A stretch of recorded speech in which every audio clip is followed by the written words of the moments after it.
प्यारे बहनों और भाइयों, मेरा नमस्कार स्वीकारो। देखिए, आज हम आपके लिए बता रहे हैं कि वास्तु शास्त्र के संबंध में हमें जो है ईशान कोण में मंदिर बनाना क्यों आवश्यक है। तो देखिए, हम जिस ईश्वर ने पैदा किए हैं और जिस हम योनि में प्राप्त हुए हैं, वहाँ भी ईश्वर ने अपनी प्राप्ति के लिए एक स्थान बनाया है। तो वास्तुशास्त्र के अनुसार शरीर में आत्मा सब जगह व्याप्त होती है, लेकिन इसका एक मुख्य स्थान होता है जो हृदय होता है, और खेरे हाथ की तरफ जो माइटोकॉन्ड्रिया होता है, हृदय के अंदर आत्मा विराजमान होती है और वो यहीं से पूरे शरीर का संचालन करती है। तो ऐसे ही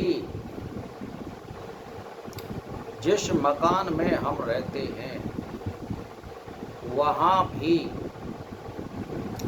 ईश्वर का निवास होता है, और उसको संचालन करने हेतु, सुखद परिणाम प्राप्ति हेतु हमें एक स्थान बनाना चाहिए जिस जगह पर हम ध्यान कर सकें, पूजन कर सकें, हवन कर सकें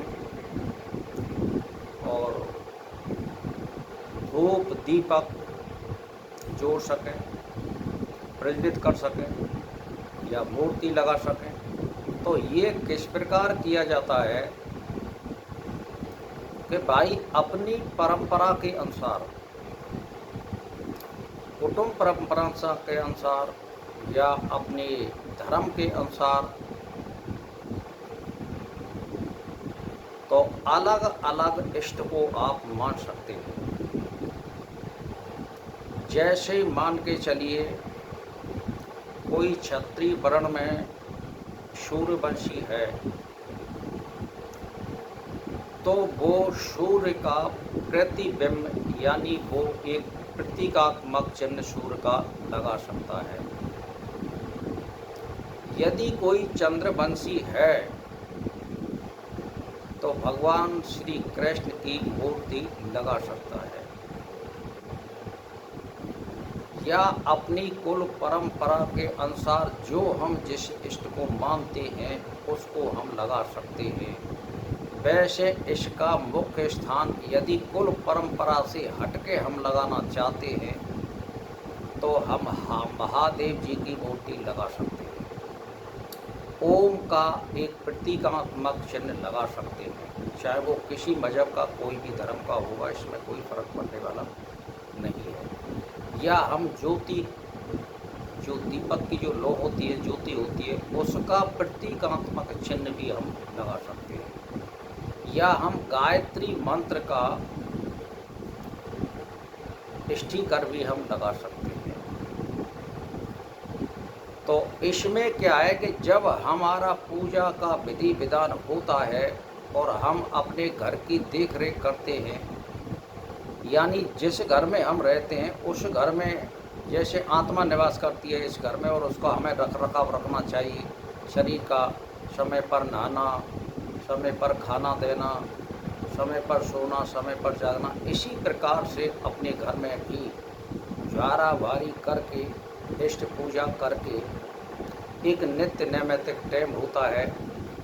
तो उसको हमें करने के लिए ईशान कोण में, जो कहाँ होता है मकान में,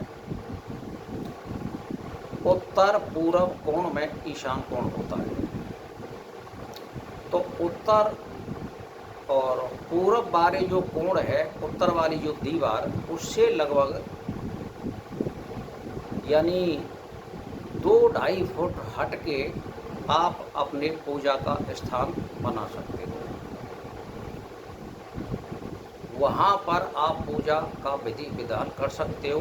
उससे थोड़ा हट के, यानी जहाँ हम पूजा का स्थान बना रहे हैं वहाँ से फिर 2-2.5 फुट छोड़ करके एक पानी की टंकी का हम विधान बना में रख देगा।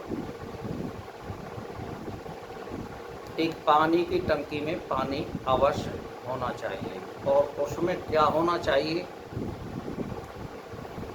उसमें आप छोटी छोटी 2-4 मछली गिर दो उनके लिए गेहूं के दाने, चून की गोली आप घेरते रहिए और हर दूसरे दिन तीसरे दिन उस पानी को बदलते रहिए। यदि उसको आप ढक्कन से ढकना चाहें तो उसमें हवा का स्थान छोड़ देना चाहिए।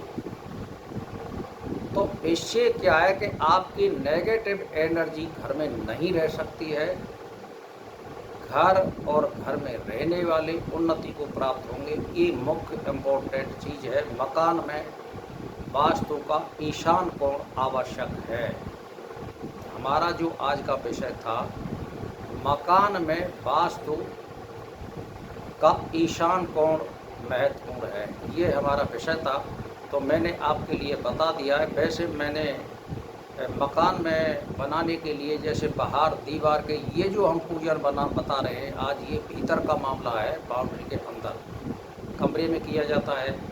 और जो मैंने बाहर बताया था ईशान कोण में, जैसे रुद्राक्ष का पेड़ लगाना, बेलपत्र का पेड़ लगाना, हार श्रृंगार का पेड़ लगाना, ये मैंने बाउंड्री के यानी कमरा के बाहर यानी बाउंड्री के अंदर की चीज़ें, ये बिल्कुल मकान के अंदर की चीज़ें हैं। तो इस तरह से आपके घर में नेगेटिव कोई भी वस्तु नहीं रह सकती है, भूत बाधा बिल्कुल नहीं रह सकती है।